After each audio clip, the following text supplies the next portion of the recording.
ಕೇಳಿದರೆ ಭೂಲೋಕವನ್ನು ಬಿಟ್ಟು ಯಮ ಲೋಕಕ್ಕೆ ಹೋಗ್ತೀವಿ ಅಂತ ಹೇಳಿದ್ರೆ ನನ್ನ ಮಕ್ಕಳ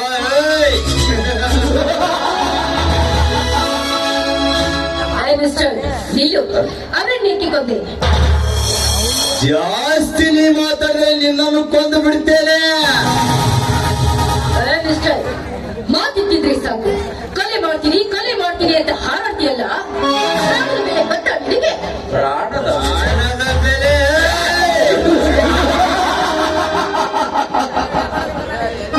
ಕಟಕನ ಕೈಯಲ್ಲಿ ಸಿಕ್ಕ ಕುರಿ ನನ್ನನ್ನು ಕೊಲ್ಲಬೇಡ ನಿನಗೆ ಪ್ರಾಣ ಬೆಲೆ ಗೊತ್ತಾ ಅಂತ ಕೇಳಿದರೆ ಬಿಟ್ಟು ಬಿಡುವುದೇ ಕಟಕ.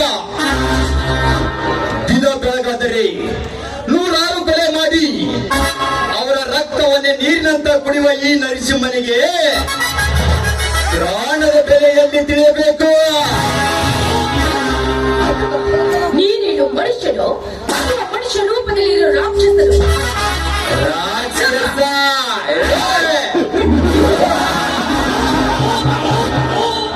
ಈ ನರಸಿಂಹನಿಗೆ ಕರುಳು ಬಂದರೆ ಹಾಲು ಕುಡಿಯುವ ಹಸಗೂಸು, ಕರುಣೆ ಬಾರದೆ ಹೊರಚಿಗದರೆ ಕಾಳಿಂಗ ಸರ್ಪ. ನೋಡಲು ಒಳ್ಳೆ ಮನುಷ್ಯ ತರ ಕಾಣಿಸ್ತಾ ಇದೆಯಾ? ಮಾಡೋದು ಹಲ್ಕ ಕೆಲಸನ. ಒಳ್ಳೆ ಮನುಷ್ಯ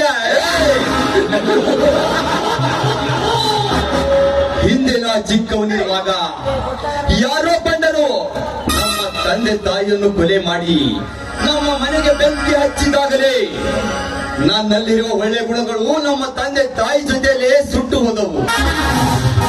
ಈಗ ನನ್ನ ನರನಾಡಿಗಳು ಶೇಡಿನ ಗಿಡಿಯಂತೆ ಕಾರುತ್ತಲಿವೆ.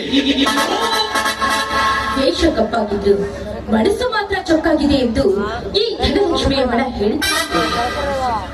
ಮನುಷ್ಯನ ವೇಷ ಭಾಷೆ ನೋಡಿ ವ್ಯಕ್ತಿತ್ವ ಅಳೆಯಬಾರದು.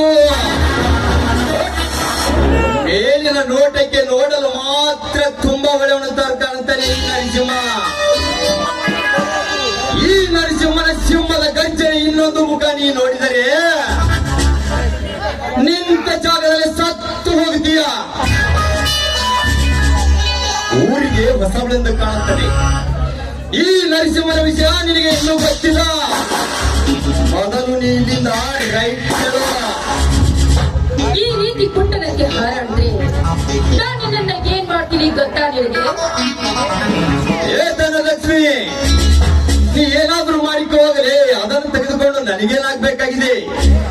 ನರಸಿಂಹ, ಎಷ್ಟೊತ್ತು ಕಬ್ಬಿನಿಂದ ಹಾರಾಡ್ತಾ ಇದೆಯಲ್ಲ, ನಿನ್ನ ಕಬ್ಬನ್ನ ಹೇಗಿಳಿಸಬೇಕು ಅಂತ ಈ ಧನಲಕ್ಷ್ಮಿಗೆ ಚೆನ್ನಾಗಿ ಗೊತ್ತು. ಏ ಧನಲಕ್ಷ್ಮಿ, ಒಪ್ಪು ಬರಲು ನಾನೇನು ನಿಮ್ಮಪ್ಪನ ಮನೆಯ ಅನ್ನ ತಿಂದು ಬದುಕಿರಲೇ. ಈ ನರಸಿಂಹನ ಕೊಬ್ಬಿಳಿಸಲು ನಿನಗೂ ಸಾಧ್ಯವಿಲ್ಲ, ನಿಮ್ಮಪ್ಪನಿಗೂ ಸಾಧ್ಯವಿಲ್ಲ. ನಿನ್ನ ಕಬ್ಬಿಳಿಸಲು ನಮ್ಮಪ್ಪ ಯಾಕೋ ಪುಂಡರ ಗಂಡರು ಬಂದು ನಿನ್ನ ಕಬ್ಬಿಳಿಸ್ತಾಳೆ, ಸ್ವಲ್ಪ ತಾಳು. ಗಂಡ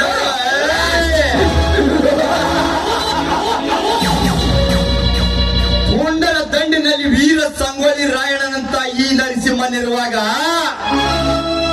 ಅವನ್ಯಾವನೇ ನಿನ್ನ ಪುಂಡರ ಗಂಡ? ಪುಂಡರ ಗಂಡಿನಲ್ಲಿ ಗಂಡಸ್ತರ ಬೇರಿದ್ದರೆ ಈ ನರಸಿಂಹನ ಜೊತೆ ಓಡಾಡಿ ಪ್ರಾಣ ಉಳಿಸಿಕೊಂಡು ಹೋಗಲಿ ಹೇಳು. ನಾನು ಯಾರೆಂದು ತಿಳಿಯದೆ ಈ ರೀತಿ ಕಬ್ಬಿನಿಂದ ಮಾತಾಡ್ತೇವೆ. ನಾನು ಯಾರು ಗೊತ್ತಾ? ಯಾರಾದರೂ ಏನಲೇ, ಯಾರೆಂದು ಮಾತನಾಡೋದಿಕ್ಕೆ ನೀನೇನು ಮಹಾಶರಣಿ ಅಕ್ಕ ಮಾದೇವಿನ ಕಿತ್ತೂರ ರಾಣಿ ಚೆನ್ನಮ್ಮನ? ಹೋಗಲೇ ಹೋಗು. ನೀನೊಂದು ಚೂಡಿ ಹಾಕಿದ ಮ್ಯಾಡಿ ಎಣ್ಣೆನು ಅದು ನನಗೆ ಚೆನ್ನಾಗಿ ಗೊತ್ತು. ಸುತ್ತ 21 ಹಳ್ಳಿ ಹಾಕಿದ ಬಡಪಾಯಿಗಳಿಗೆ ಅನ್ನ ಹಾಕುವ ಅನ್ನದಾತ, ಈ ಊರಿನ ಭಾರಿ ಶ್ರೀಮಂತನಾದ ಗೌಡನ ತಂಗಿ ಮಗಳಾದ ನನಗೆ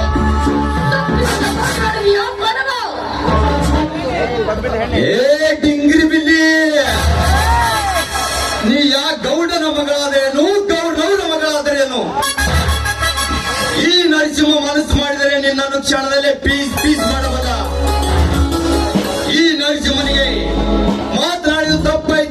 ಒಪ್ಪಿಕೋ. ಇರದಿದ್ದರೆ ಇರದಿದ್ದರೆ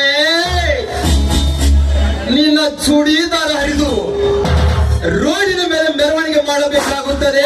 ಎಚ್ಚರ. ಕೋಪದಲ್ಲಿ ನಿನಗೆ ಮಾತಾಡಿದ್ದು ತಪ್ಪಾಯ್ತು. ದಯವಿಟ್ಟು ನನ್ನೆಲ್ಲ ಕ್ಷಮಿಸು. ಕ್ಷಮೆ ಕ್ಷಮೆ.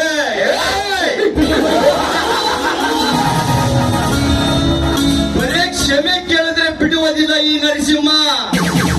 ಮೂರೆಣಿಸಿ ನಾನು 3 ಎಣಿಸಿ 3 ಚಿಟಿಕೆ ಹೊಡೆದ್ರೊಳಗಾಗಿ ನೀನಾಗೆ ಬಂದು ನಾನು ಸೇತುತ್ತಿರುವ ಸಿಗರೇಟ್ಗೆ ಬೆಂಕಿ ಹಚ್ಚಿ ನನ್ನ ಮನ ತಳಿಸುವಂತೆ ಒಂದು ಗೀತೆ ಹಾಡಿದರೆ ಸರಿ. ಇಲ್ಲದಿದ್ದರೆ ಇಲ್ಲಿ ನಡೆಯುವ ಕಥೆನೇ ಬೇರೆ.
ಅಷ್ಟೇ ಆದರೆ ಭೇಟಿ ಪಡಿಸಿಕೊಳ್ಳಲು ಸಾಧ್ಯವಿಲ್ಲ. ನರಸಿಂಹ, ನೀನು ಅಷ್ಟೊಂದು ಪುಂಡನಿರುವಿಯ? ಪುಂಡ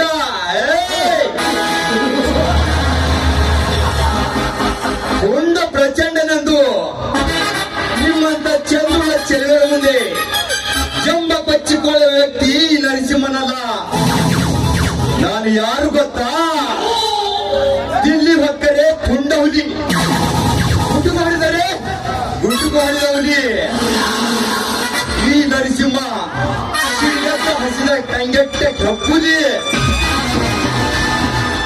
ನೋಡು, ನೀನು ಯಾವ ಹುಲಿ ಆದ್ರೆ ನನಗೇನು? ನನ್ನ ಸೋದರ ಮಾವಳ ವಿಷಯ ನಿನಗಿನ್ನೂ ಗೊತ್ತಿಲ್ಲ ಅಂತ ಕಾಣುತ್ತೆ. ಗೊತ್ತಿದ್ದಿದ್ರೆ ನೀನು ಈ ತರ ಮಾತಾಡ್ತಾ ಇರಲಿಲ್ಲ. ಸೋದರ ಮಾವ? ಯಾರಲ್ಲೇ ಆ ನಿನ್ನ ಸೋದರ ಮಾವ? ದೇಶಕ್ಕೆ ಅನ್ನ ಹಾಕುವನು ಇಲ್ಲ ಮಹಾತ್ಮ ಗಾಂಧೀಜಿನು? ಯಾವನಲ್ಲೇ ಆ ನಿನ್ನ ಸೋದರ ಮಾವ? ಈ ಜಿಲ್ಲೆಯ ಹುಲಿ, ತಾಲೂಕಿನ ಸಿಂಹ, ಈ ಊರಿನ ಶ್ರೀಮಂತ ವೀರಭದ್ರಗೌಡ. ಇವಳು ಆ ಗೌಡನ ತಂಗಿ ಮಗಳೇ. ಹಾಗಾದರೆ ಆ ಗೌಡನ ಮೇಲಿನ ಶೇಡಿಗಾಗಿ ಇವಳನ್ನು ಈಗಲೇ ಕತ್ತರಿಸಿ ಬಿಡಲ್ಲ?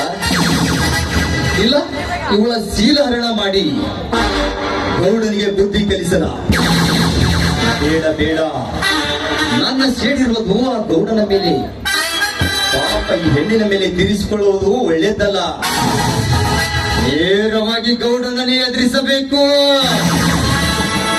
ಯಾಕೆ ನರಸಿಂಹ, ನನ್ನ ಮಾವನ ಹೆಸರು ಕೇಳಿದ ಕೂಡಲೇ ಸಿಡಿಲು ಬಡದ ವ್ಯಕ್ತಿ ನಿಂತು ಬಿಟ್ಟಿಯಲ್ಲ? ಸಿಡಿಲು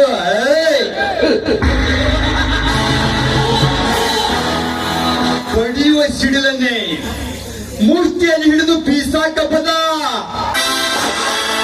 ಹುಲಿಯನ್ನು ಕಟ್ಟಿಸಿ ಎದುರಿಗೆ ಬಂದರೆ ಹುಲಿಯನ್ನು ಸೀಳಬಲ್ಲ. ಹಂತದಲ್ಲಿ ನಿನ್ನ ಮಾವನ ಹೆಸರು ಕೇಳಿ ಮೌನವಾಗಿ ನಿಲ್ಲುವ ಹೇಡಿ ನರಸಿಂಹನಲ್ಲ. ನೀನು ಇನ್ನೊಂದು ಕ್ಷಣ ಇಲ್ಲೇ ನಿಂತರೆ ನಿನ್ನ ಶೀಲಹರಣಾಗುವುದು ಖಂಡಿತ. ಅವರ ಧನಲಕ್ಷ್ಮಿ ಅವರ, ನೀವು ಇಲ್ಲದಿರಿ, ನೀವು ಬರ್ತೀರಂತ ಹೇಳಿ ಕಾರ್ ಗಾಡಿ ತಗೊಂಡು ಏರೋಪ್ಲೇನ್ ಹೊಂಟಿದ್ರಿ ಅವರ. ಅಯ್ಯೋ, ಕೊಲೆ ಕೊಲೆ ಕೊಲೆ!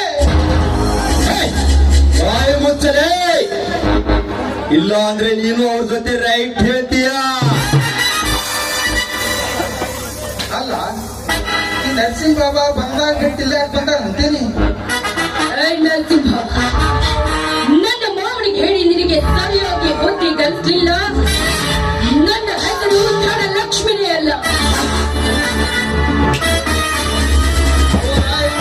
ಡೇಂಜರ್ ಮ್ಯಾನ್ ರೀ, ನಡ್ರಿ.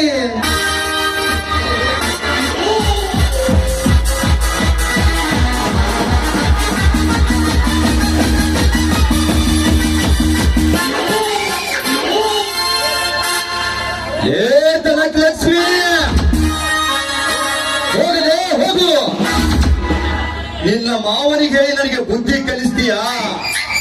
ನಿನ್ನ ಮಾವನ ಪೋಷ ನನಗೆ ಗೊತ್ತಿಲ್ಲವೆಂದೇ? ಹೇ ಗೌಡ, ಇಂದಿಲ್ಲ ನಾಳೆಯಾದರೂ ನಿನ್ನ ಸಕ್ಕನ್ನು ಅಡಗಿಸಿ ನಿನ್ನ ದೇಹದ ಮಾಂಸವನ್ನು 10 ನಾಯಿಗಳಿಗೆ ಹಾಕದಿದ್ದರೆ ಇವನು ಉಗ್ರ ನರಸಿಂಹನೇ ಅಲ್ಲ.